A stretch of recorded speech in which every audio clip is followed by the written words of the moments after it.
my son and his girlfriend was beefing, but not where he had to be killed. He did not put his hands on her or anything. Matter of fact, he was being very apologetic.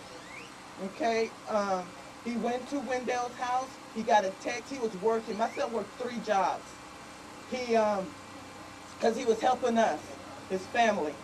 He worked at Gold's Gym as a physical trainer. Then he helped other kids with Baby McClinton, lesser young men that wasn't blue chippers. He helped them so they can make the football team, basketball team, any team that they wanted that they couldn't do. My son worked with them at the gym so they can achieve that goal that they wanted. Then my son also worked as security guard at night. So my son was not out being thuggish or anything like that, as we put it, okay? He was looking for his girlfriend. He couldn't find her. This is all, sir, this is all in the deposition. This is all in the grand jury statement. Looking for her, he couldn't find her. He decided he was just going to call it a night at his job and go home. He got a text. At 2:45 in the morning, he was pronounced dead. According to Wendell Moore's deposition, my son came up there. The girlfriend was up the street with another man, his girlfriend. She saw my son come. She saw my son drive by. My son was saying, "Where is she?" Her BFF was being very aggressive to him. He was never aggressive. This is what the Bexar County Sheriff said in his deposition. My son was never aggressive. He told my son, leave. My son got in his car, drove up in the driveway because they had like a steep hill, came down to turn around. His wife said, "What the F you're going to do?" He went down in the middle of the street and shot my son through the glass as my son is driving off, okay? Susan Reed felt that it was justifiable homicide. The little girl, the wife of the Bexar County Sheriff, made her statement and said, "I heard my auntie call his girlfriend and said, 'Does Adrian have a gun?' She goes, 'Yes.' Told them where the gun was. They planted the gun. The medical examiner, when he finally got there, by the way, my son died amongst enemies. They said they put 5 bullets down his back. If you look at the car, Wendell Morris emptied his clip out. My son never got a chance to even hold his gun. By the way, also, he was licensed to carry a gun. And remember, I told you he was working security when he left for that night, okay? So there was no reason for Susan Reed to not prosecute Wendell Morris. He was not prosecuted. My son didn't put drugs in his system. My son was an athlete, 100%. He valued his body like a temple. He valued God. God was his direction. When he was on his breaks, he would go upstairs in Gold's Gym and read his Bible. My son was not no thug that you just shot down and killed like you would treat an animal better than they treated my son.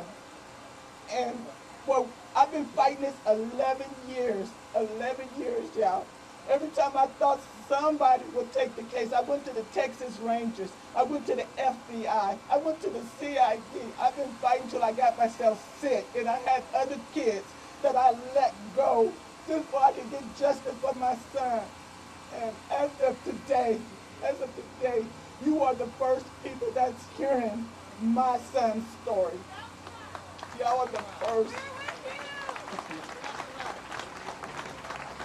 I would just like to say something. I'm the dad of Adrian Barnes. All I want is justice. Do you understand me? Justice. Bring it to court and let him be governed by his peers. So it has torn my family apart. We're just holding on by the trust of God. So you put God in your life. Someday this matter will be resolved. This bill must be passed. Do not give them a reason to kill any more bodies. Thank you. God bless you.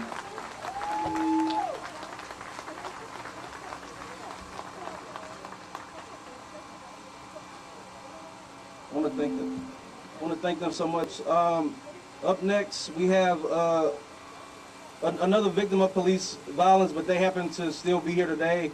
Another victim of the May 31st shenanigans with APD, Sydney. Want to come on up? And again, thank you for being here.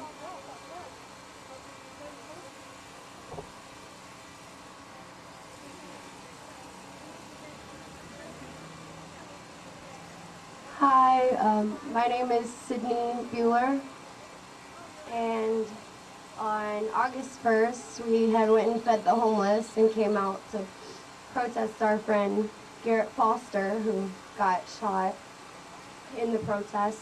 And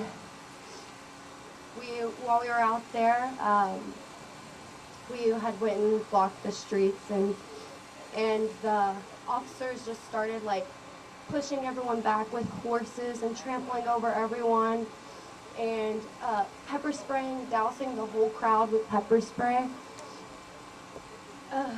Sorry.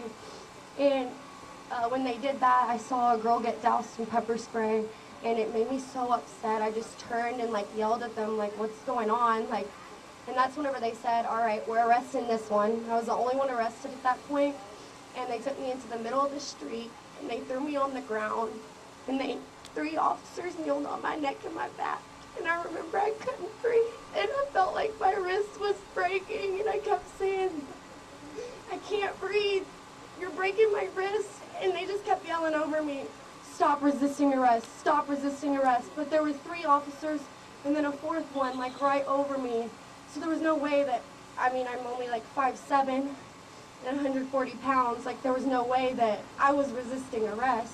And then I remember them picking me up off the ground and saying, we got a female, we don't have enough time for a female officer. And then I just went blank, like, I was like, I need a female, I need a female, I need a female. And I just kept repeating it, and finally a female officer came in front of me. And there was actually a female that was kneeling on me, and a female officer came in front of me, and she was like, hey, I'm here. And that's when they searched me and threw me in the back of the cop car for a couple hours with no air conditioning.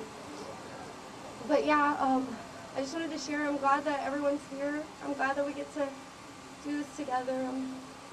I've heard so many tragic stories and been beside so many people that have been brutalized by the police whenever we were protesting, and it's just horrible. My friend had, when he was arrested, they pinched him, and they said, and when he jerked his arm, they said, that's resisting, and they charged him with resisting. So like, it's just been constant excessive force and brutalization. And yeah, I just wanted to say that. But yeah, thank you. Thank you.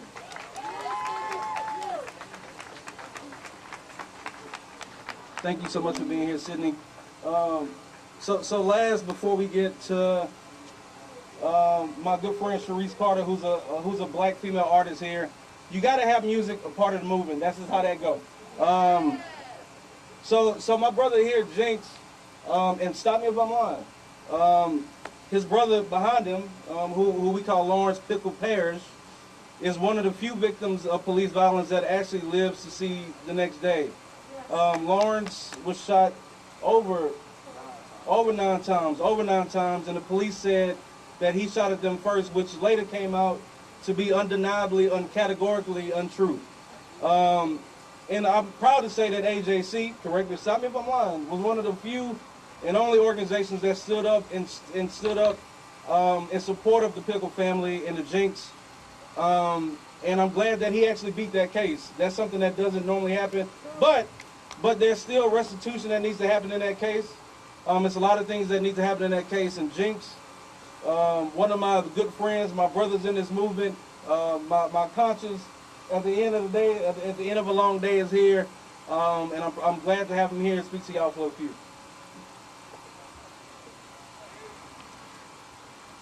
First off, I'd like to say that we are humans. We are men first. We are men when we go to sleep. We are men when we wake up, at least.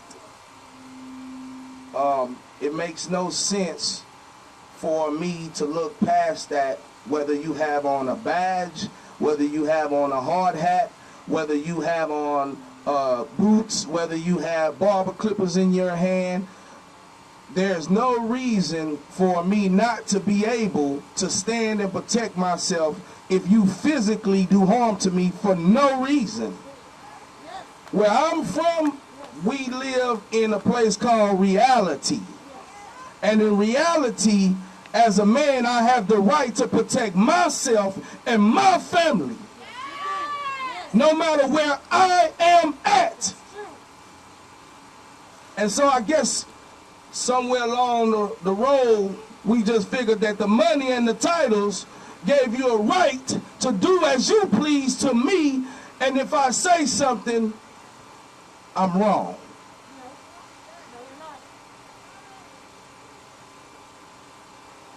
My brother Lawrence Parrish was shot 12 times April 7th, before George Floyd, before Mike Ramos, before this young man standing right here with her mother, right here, with her family, twin. Before all these things happened, we had a right as a community. We had a chance as a society. We had a chance as one of the most powerful cities in the state of Texas, the only blue city in the Red Sea, to do the right thing. It was already publicized that it was wrong, and it didn't get done. No justice, no peace. So we haven't had no peace in my family for years.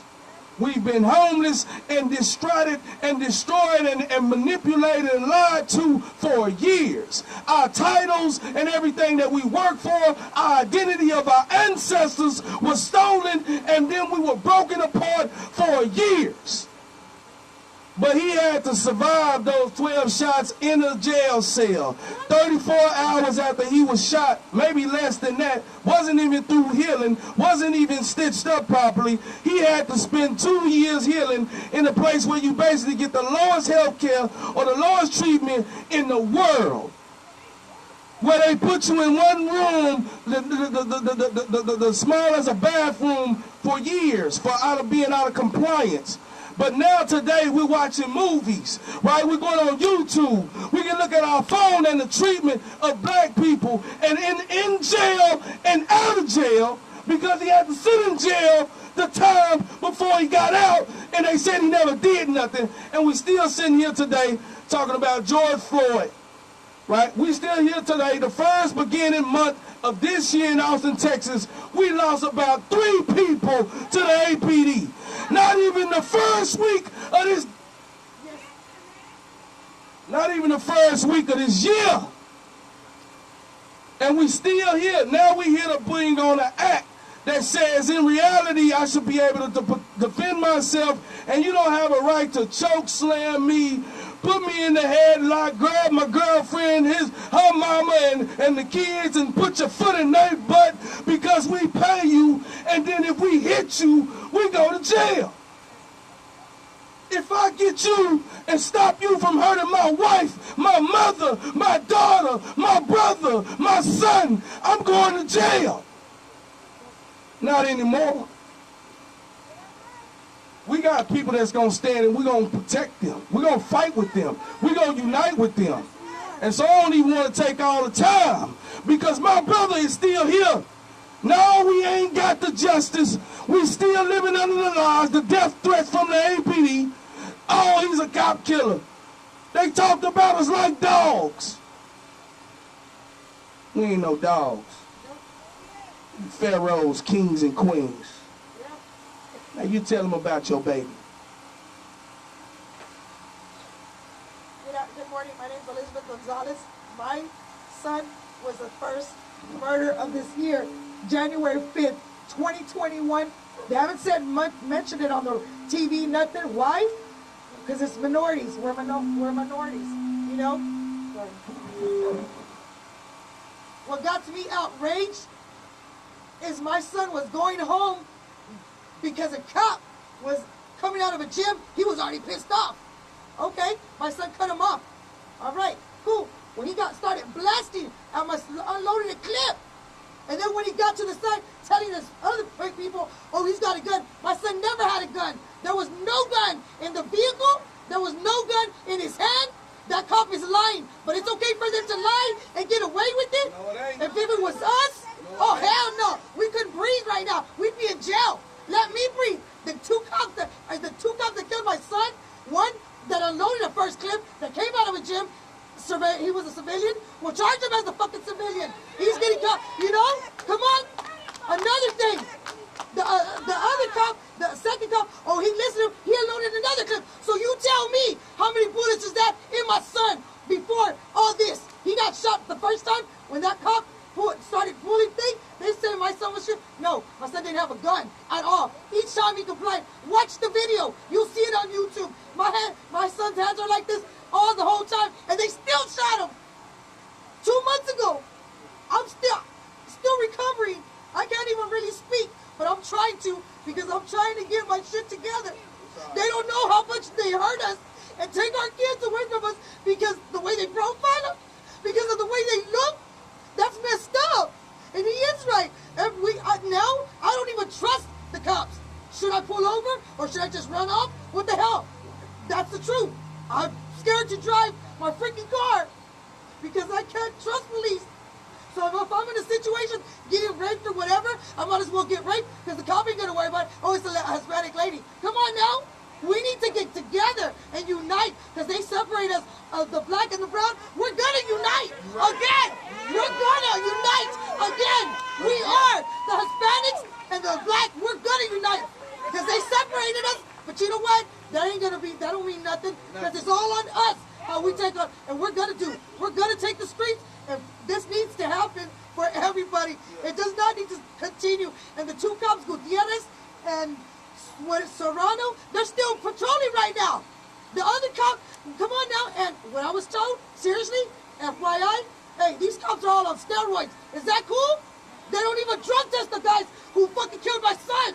Why? Because he's a cop. Steroids. These cops are on steroids. They're pumped up, and I ain't even lying about it. I heard it from the hood. It doesn't matter. Test these motherfuckers again. Thank y'all. Thank you. I need y'all to go with Cathy. They're gonna take y'all to go to the public school. They go look. They're gonna take you to get your test so y'all can speak to y'all. Y'all give it up one more time for Miss Gonzalez. Like I said, anybody that actually knows the history of movement work and didn't just start activism last week or last year, know that you got to have two things. You got to have food, you got to have music. And at AJC, we are always proud to support local black artists, black female artists. One of my good friends, Miss S. Carter, Miss Cat, Sharice, she got a movement song that she wrote. She gonna perform for us. Yeah, give it up.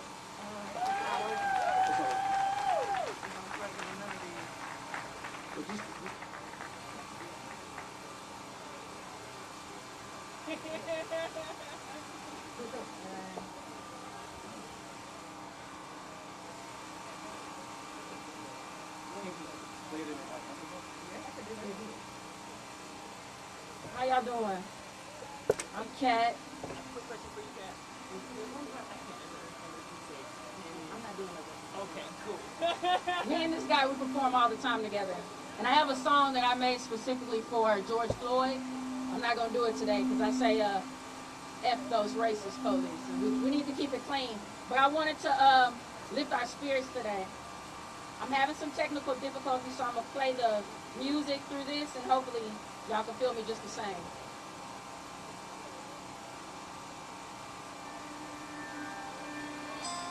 Don't let the heat steal your tone. Don't let it make you feel like you're all alone. Don't lose your hope and your sanity. Just listen to my words and feel the energy. Let the music catch you now.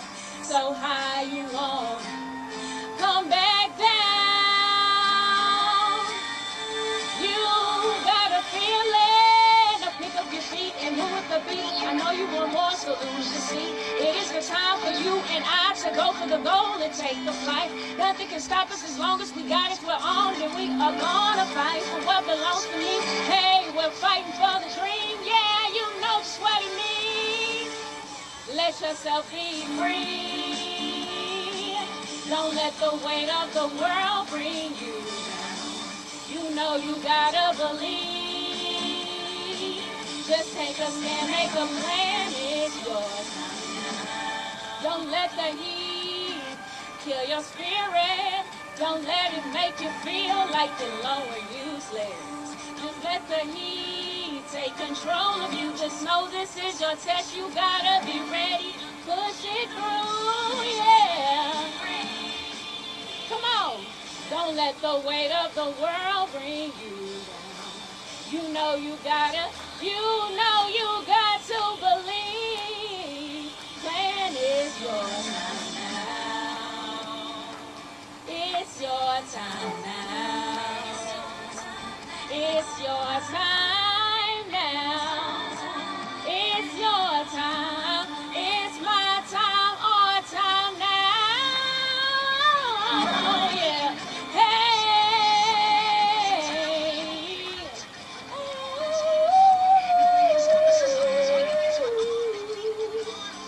What belongs to me? Hey, we're fighting for the dream. Yeah, you know what it means. Yeah. Thank y'all. Sorry about the sound, but I hope y'all felt it just the same. I think it's my job as an artist to come and lift spirits, you know, and so I want to be a tool to the community. I want to be here, and I appreciate you, ABC, for having me. And my heart goes out to all these families. I'm sorry I'm so emotional because this has been a roller coaster today, you hear me? So, that's all. Thank you.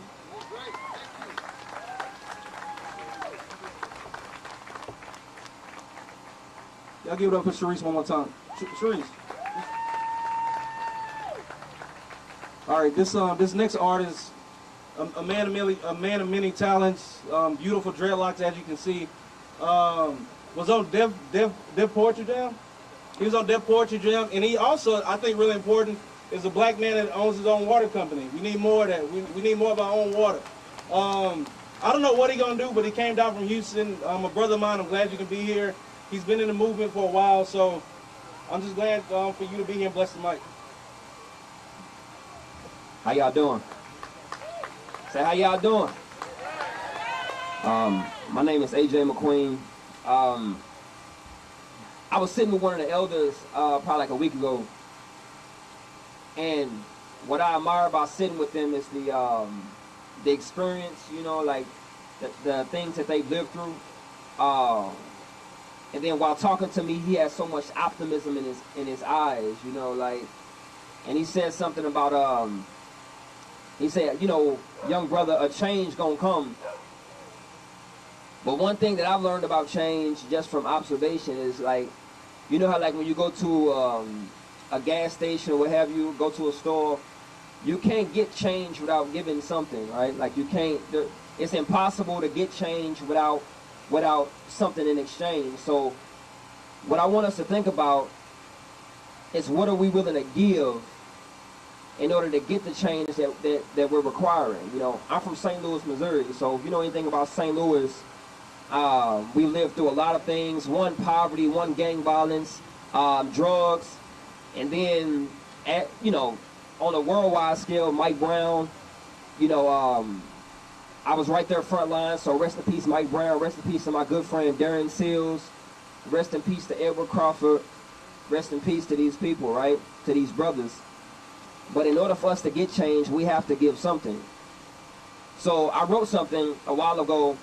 It's actually called 846. And not only am I an artist, I'm an entrepreneur, but I'm also a poet as well. I started a water company because I believe that in order for us to get the change we want to see, we have to create systems, right? Like, we can stand outside all day and talk about how much change we need, but we have to create things that combat the system that we don't like.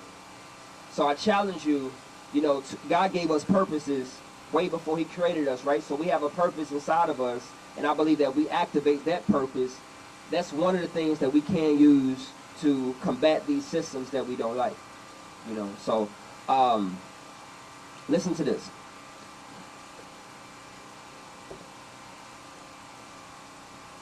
Today I seen another black man die. We wasn't friends, we wasn't kin, but we shared the same skin, same blend, same melanin. His a little darker, same color marker, skin too bold for these white pages. They terrorize us and they call us dangerous. They give us violence and they give us cages.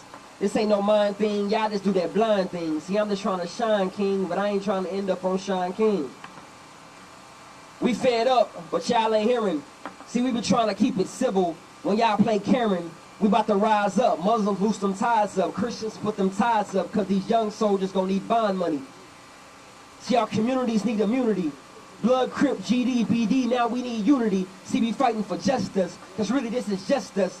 See, they trying to suppress us, but God then blessed us. Even when they arrest us, we still free. They trying to distort our vision, but we still see. See, we ain't scared of dark hearts, now they don't frighten us. You call us dark, but then you beg for us to lighten up. But we gonna unify, it's time to tighten up. Change, please. See, I'm not talking about nickels or quarters, I'm talking about mothers and fathers. Change, please. See, I'm not talking about fives or ones, I'm talking about daughters and sons. Reach down in that pocket of your heart and go into the wallet of your soul and pull out change. I'm not talking about silver and gold, because see, a soul costs more than a bankroll. Change, please. Change, please, like heads or tails. Father, stop chasing head and tail and head back to your home and head and tell your kids that they the head and not the tail. Change, please. Sisters, change, please. Brothers, change, please. Again, the only way we can get change, we have to give something. Me, I'm willing to give my life, I'm willing to give my voice, I'm willing to die for a cause that's bigger than me, because it's bigger than all of us, right? But even our counterparts, even if you're not black, if you're not brown, one, we appreciate everybody for being out here in unity, because we need more solidarity, right? But after this, what are we going to do about it? After this, what are you willing to go create?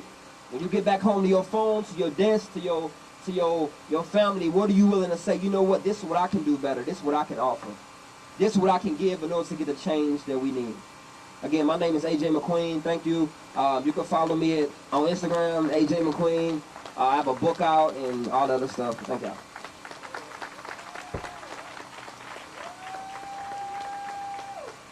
Good morning, everybody. My name is Robert Williams. I'm the founder of the Alliance for a New Justice System, an organization that was founded to fight for protective policy and legislation for the families and the individuals that you've heard this morning who have been affected by police brutality and by the systemic racism in this criminal justice system.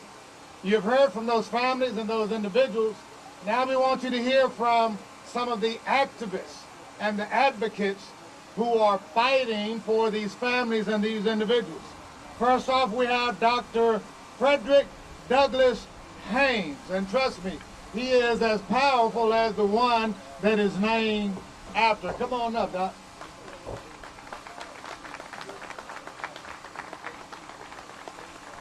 Thank you so much.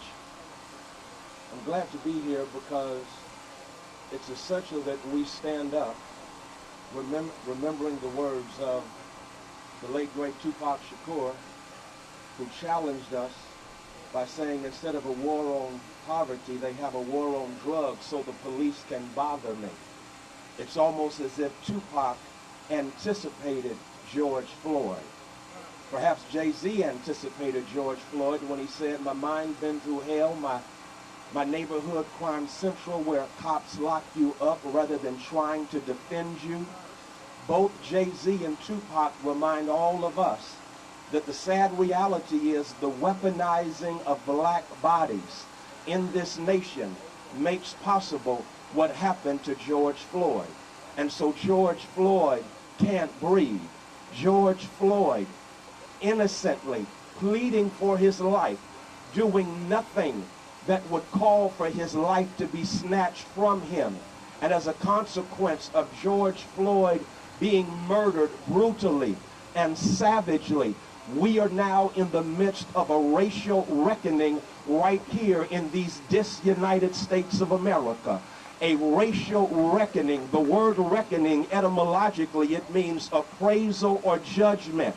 So let's do a brief appraisal of a policing system in this country that weaponizes my body simply because it's black. And as a consequence, if I am perceived as a suspect, I lose my life. But Dylan Roof can shoot 9 worshipers in Mother Emanuel right there in South Carolina. And not only is he arrested without a brutalizing incident, but he's taken to get a bite to eat. Why? Because the whiteness of his body is not weaponized like the blackness of the body of George Floyd. And so the George Floyd Act, the George Floyd Policing Act, it deals with this kind of racist nonsense that basically says black bodies are weaponized, and since black bodies are weaponized, we cannot trust police officers who have been infected by the disease of white supremacy in these disunited states. And so with that being the case, we have come to Austin, Texas to honor the legacy of George Floyd and say to George Floyd, a native Texan, your death is not in vain. Your murder is not in vain. And we are going to transform his tragic murder into a transformational movement, because that's what we do. We transform senseless death into a transformational movement. That's what happened to Emmett Till. Emmett Till, inspired through his casket being remained open by his beloved mother. But Rosa Parks said she remained seated there in Montgomery because she was inspired by the courage of the mother of Emmett Till, because a senseless death became a transformational movement. And the next thing you know, we had the Montgomery bus boycott. I guess y'all didn't get that, so I got to give you another one. Y'all do know that Schwerner, Goodman, and Cheney got killed at Freedom Summer in Mississippi in 1964, but it was their senseless death as they went to fight for voting rights there in Mississippi that set in motion what became the march from Selma to Montgomery. And Selma to Montgomery resulted in the Voting Rights Act, because just because you get killed senselessly, it does not mean that's the end.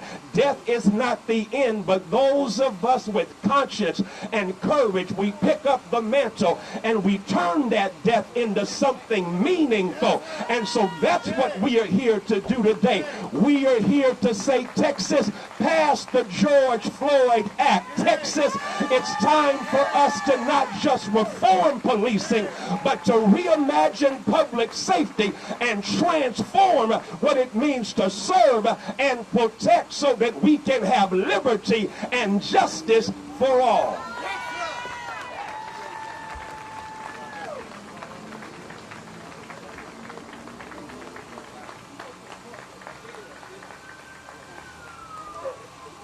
Now you hear from Cathy Mitchell to do a little housekeeping for you guys to get you inside of the building. Cathy Mitchell is the Executive Director of Just Liberty, one of the most powerful lobbyists we have here in Austin. I don't know about that second part, but there is an important aspect of organizing people power, and that is housekeeping. And I am here to talk housekeeping. I need a show of hands. Does anyone have our name tag clipboards? Name tag clipboards. Yes, somebody right here with a name tag clipboard. If you are going in to testify on behalf of George Floyd in any way, shape, or form, please go get a name tag. If you are a member of a family, please go get a name tag. We are going to start sending people through the testing tent. You're going to have to do that on the whole other side of the building. And also, if you are a family member, we are trying to get family registered first. So please, you're going to go into the building and you're going to register at the kiosk for the bill. There are volunteers here who can help you do that. If you are not family, please go ahead and hold off on registering to speak so that when the list is brought up, the families are at the top. So that is my housekeeping. Now on Robert to the next person. Thank you, Cathy. Now one of our most powerful activists in the greater Houston area, the president of the Alliance for a New Justice System, Ms. Coretta Brown.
My name is Coretta Brown, and I am the president of the Alliance for a New Justice System.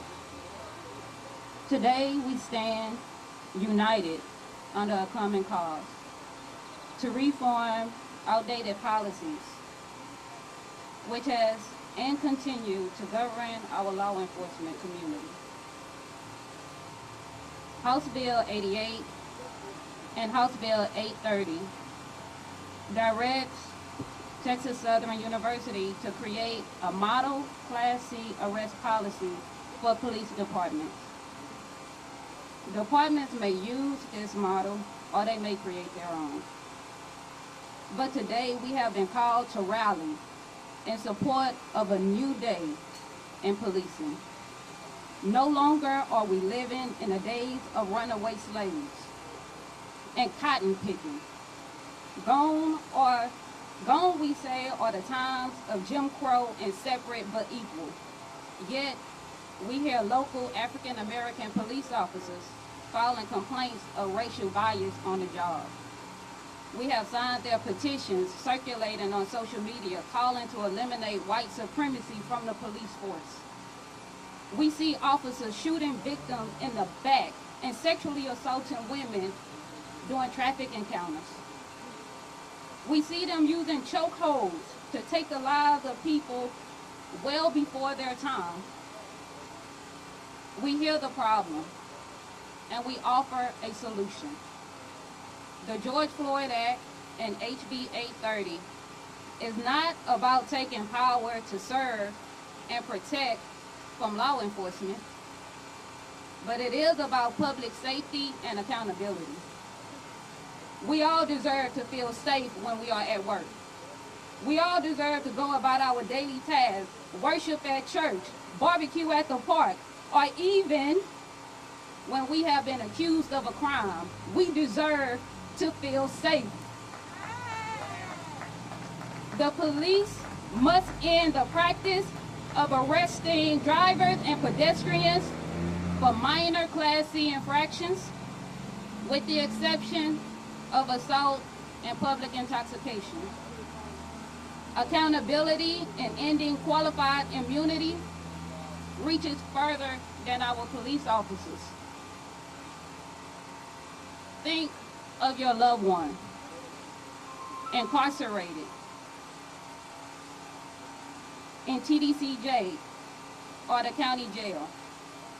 How many times have they been beaten and abused by dirty cops? How many times have you had to call a unit on your loved one's behalf because a correctional officer got out of line? I remember seeing a TDCJ lieutenant slam a black 8-month pregnant mother on the ground. And let me just say this, because if you just thought to yourself or out loud, what did she do? You are part of the problem too. Instead of asking what did she do, ask me if the baby survived. We need our state reps and senators to pass House Bill 88, the George Floyd Act, and House Bill 830. Our citizens need relief from the shackles that bound our ancestors in fear and created a toxic society which feeds off the most vulnerable. If you are watching this, we need you to take note and take action. We need you to tell your state rep to support the George Floyd Act because we have a right to breathe.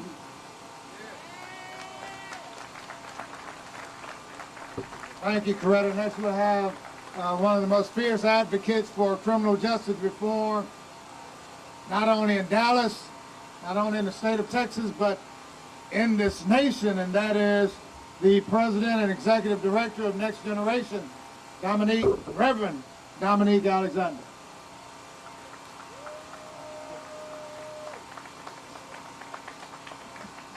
How y'all doing today?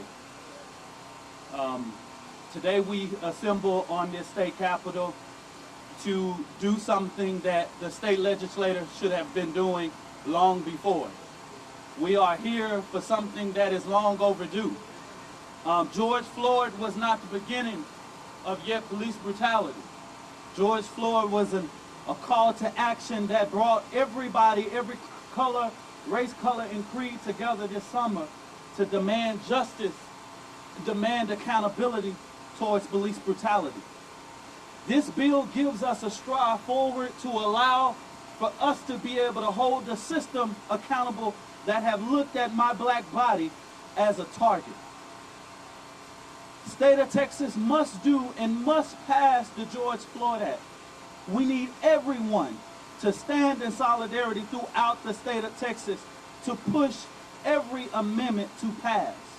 Make sure that Governor Greg Abbott prioritized the George Floyd Act.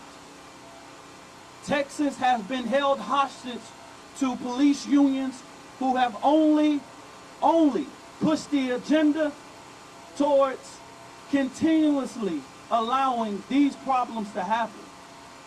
We have been here for Sandra Bland. We have been here for Botham Jean, for Tatiana Jefferson. So many different people who have died at the hands of law enforcement.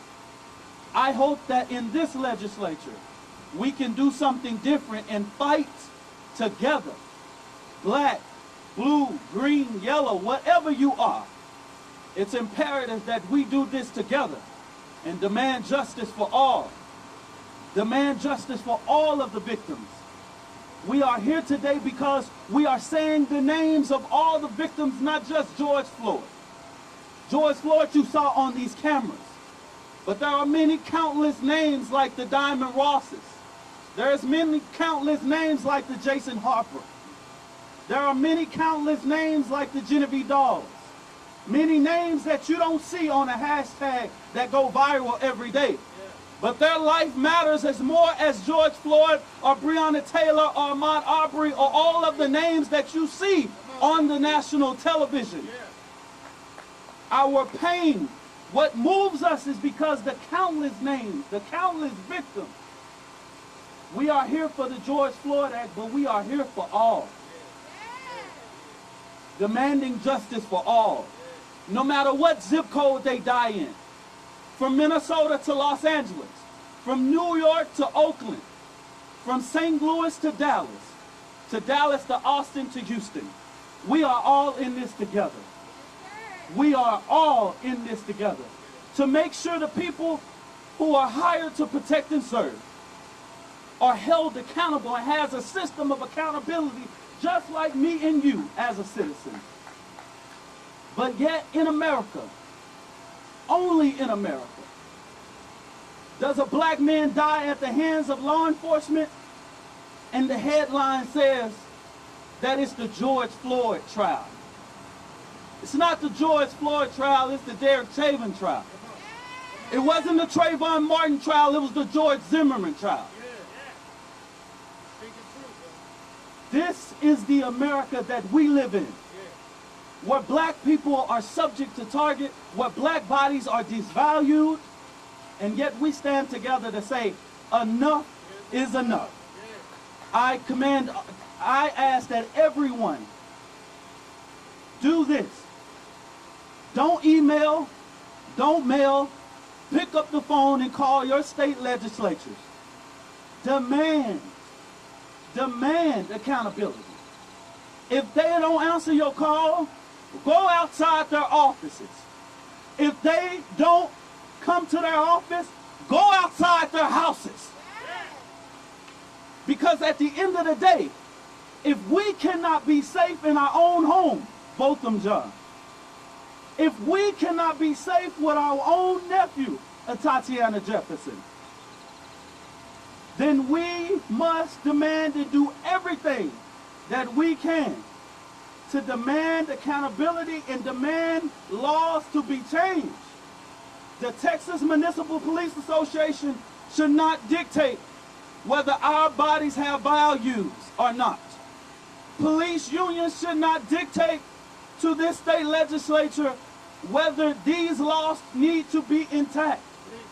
We know these laws need to be intact. Study after study, data after data tells us that this stuff needs to change. The culture of policing needs to change. And the only way that the culture of policing change is that black, brown, and blue, and everybody, every race, color, and creed, sexual orientation, no matter what it is, stand together and say, enough is enough.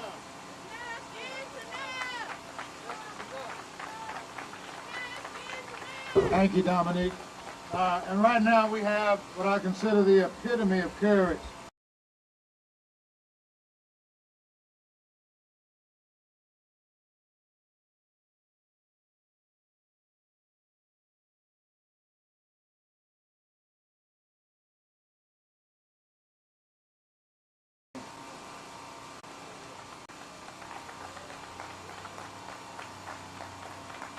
Hi guys, thank you it's an honor to be here. My name is Anthony Scott Jr.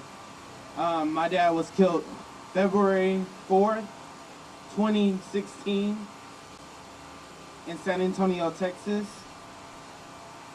And I'm here standing for justice for him.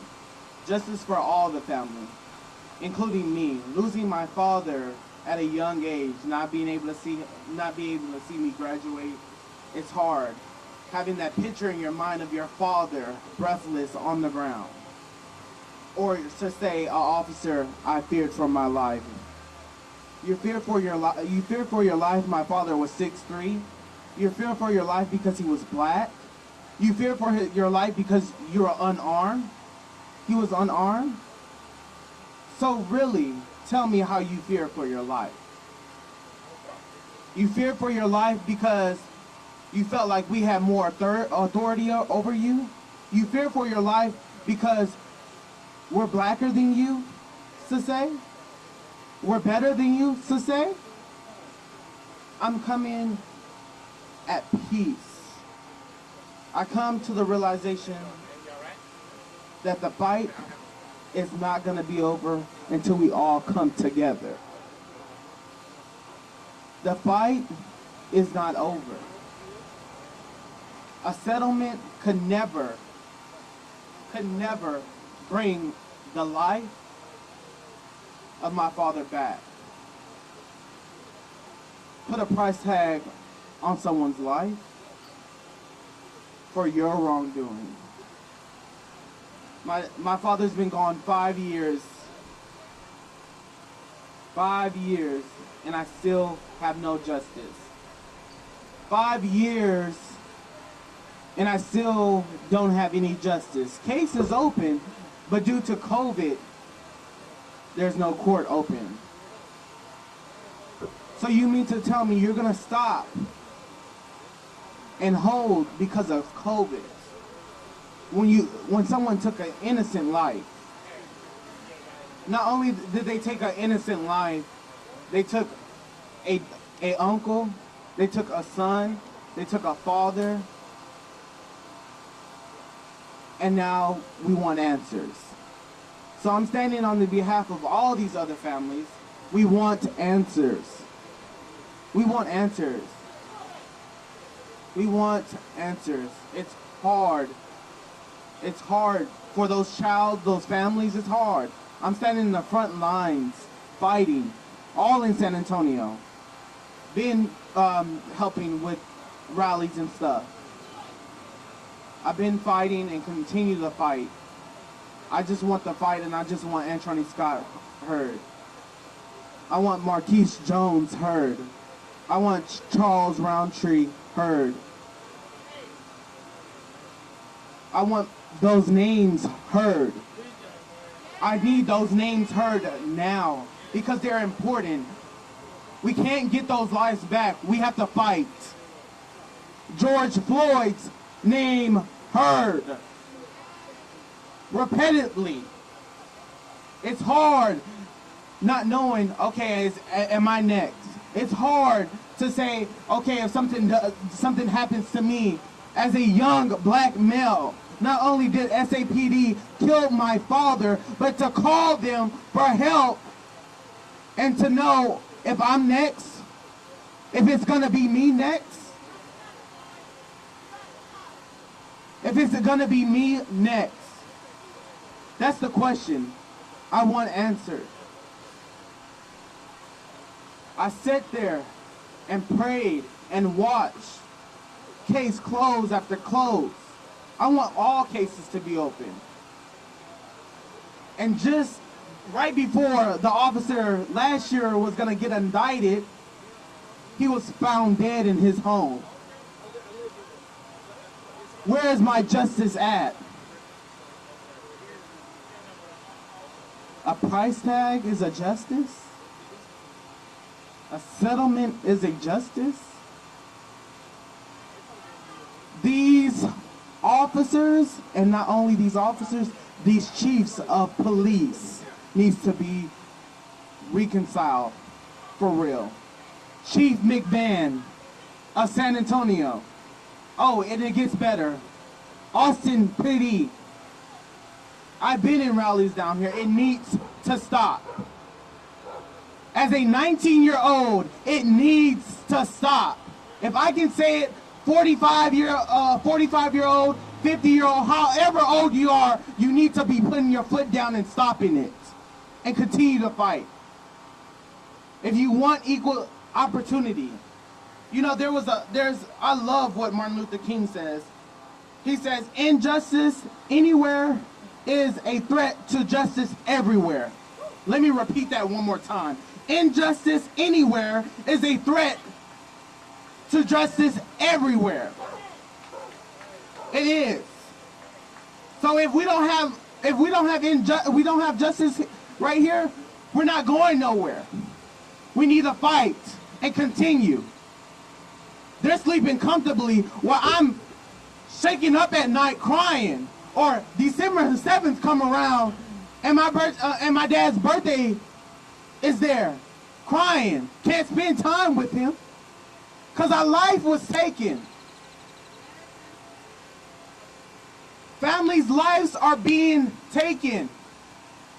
We struggle while their behinds is sitting, relaxed, calm, complete. It's hard. I wake up every day just defeated. But I'm going to continue to fight. And then there's also, we must learn to live together as brothers and pursue together as one. Not individuals, as one. So justice for all. Not justice for whites. Not justice for one. Justice for all. God bless you. God bless you. We're getting ready to close out. We have a couple more speakers. We also have George Floyd's brother who is here with us today. But before he comes up, it's not only black and brown men that are being killed out in the streets. It's also black and brown women. So I want to bring before you today Miss Shelly Baker, the founder of Just Say Her Name out of Houston, Texas. Come on, Shelly. Then we'll bring up George Floyd's brother.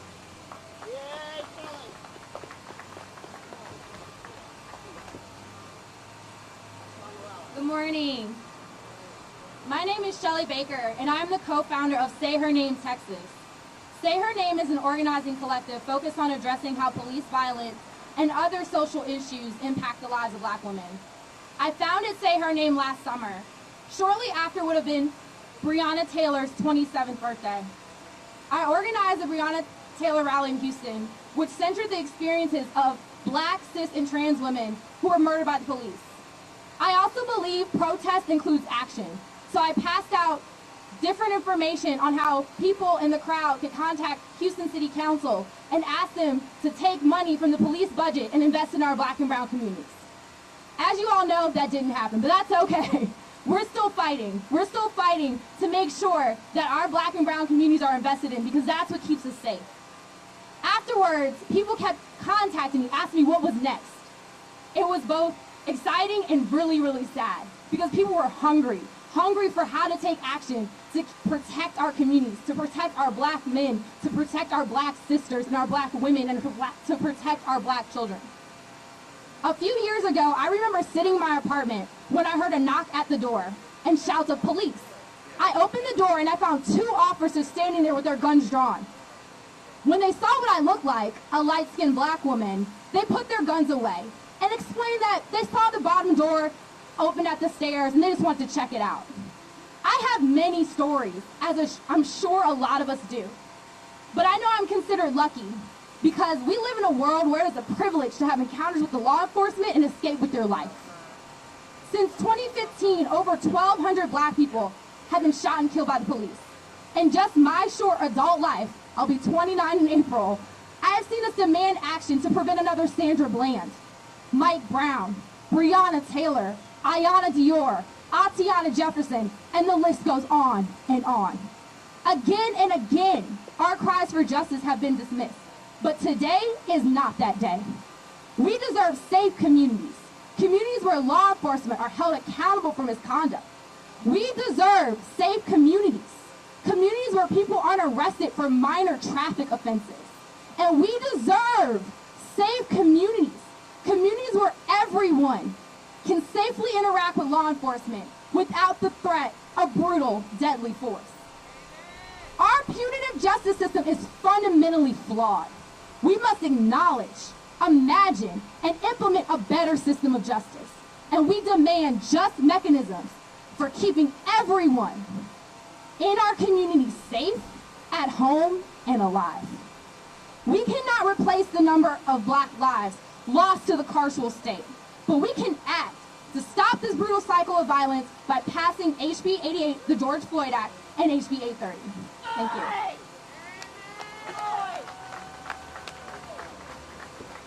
Okay, now we will bring up to you Mr. Travis Kane, who is the brother of George Floyd, but also, just to show you what kind of support that he has, come on up, Mr. Travis. We'll also have standing with him the president of the Texas NAACP, Mr. Gary Bledsoe. We'll have the president of the Houston chapter NAACP, Mr. Bishop Dixon. We'll have 2 of the most fierce advocates of criminal justice reform we have in the Capitol, and Representative Jasmine Crockett and Representative Ron Reynolds, and also representation from the Texas Coalition of Black Democrats and Candace Matthews. It's on you. Hi, how y'all doing? First of all, I want to give all my honor and praise to God. And I thank y'all for being here. I'm here because I am a human being. I am not just African American. My brother, my friend, wasn't just African American. He was a human being. And what was done was injustice. And from what I see with my own eyes, he didn't die there. He was murdered in Minneapolis. And I ask you today, and I thank you today for coming and speaking with me, for coming and rallying with all these other senators up here with me. You know, it's an old quote that I have, and I say it all the time, and I make people understand this quote that I have. Opportunity never disappears. It only goes for those who go and seize it.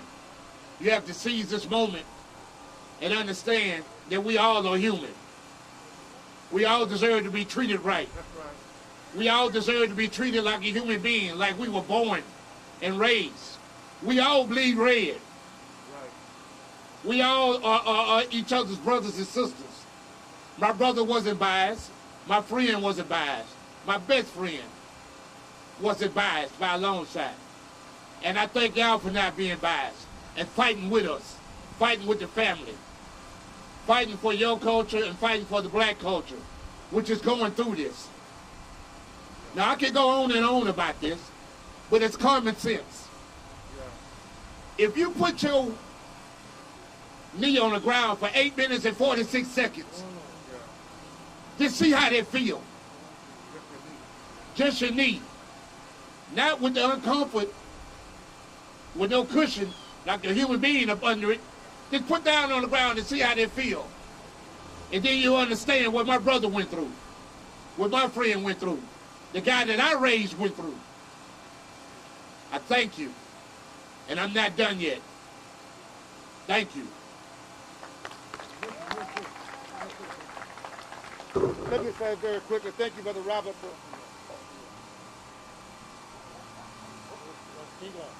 thank you for organizing this rally. James Dixon, President of the Houston NAACP, with our State President, Gary Bledsoe, Representative Reynolds, and Representative Crockett.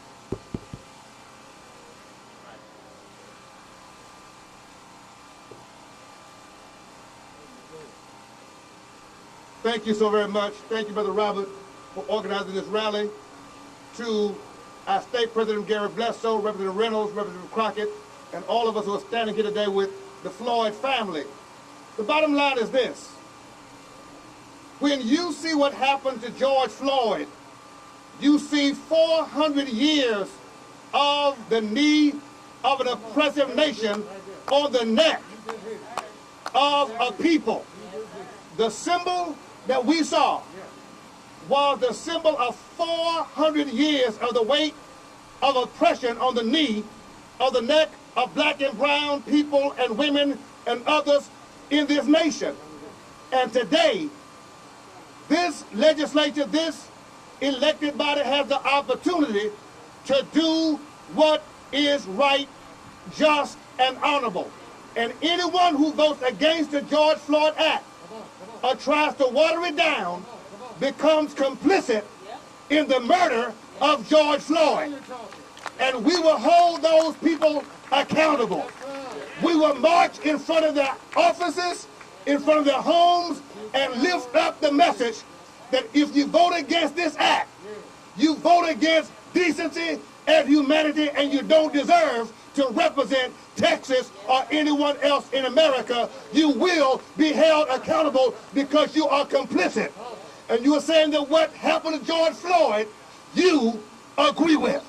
Vote, vote, vote to pass the George Floyd Act and do it today. We're going to get ready to go to the hearing, but we have Indiana who's going to close it out for us. Come on, Indiana. Real quick, baby. All right, I'll be real quick. I'm not a congressperson. I'm not a any of that. I'm actually. Oh, let me see. Nope. Let's see.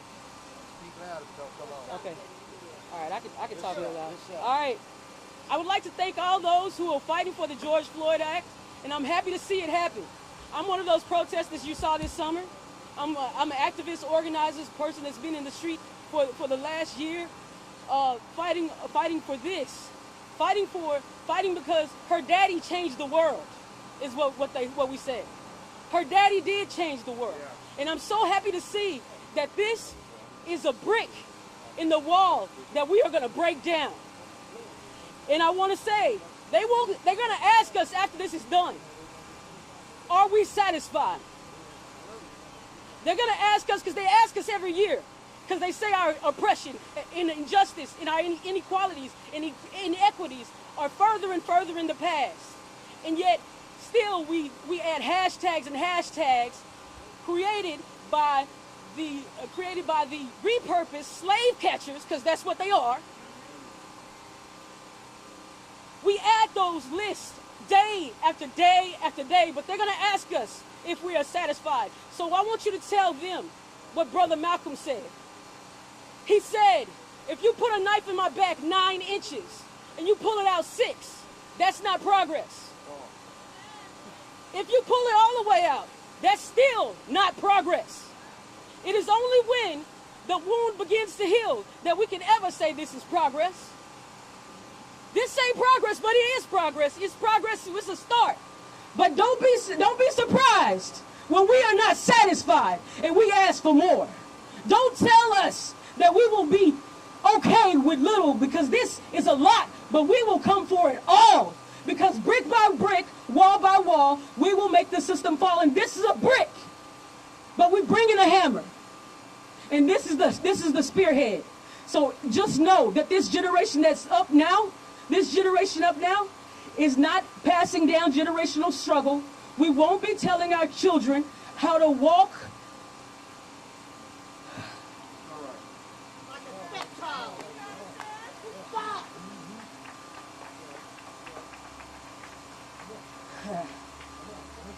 How to walk while, talk while, or breathe while being black.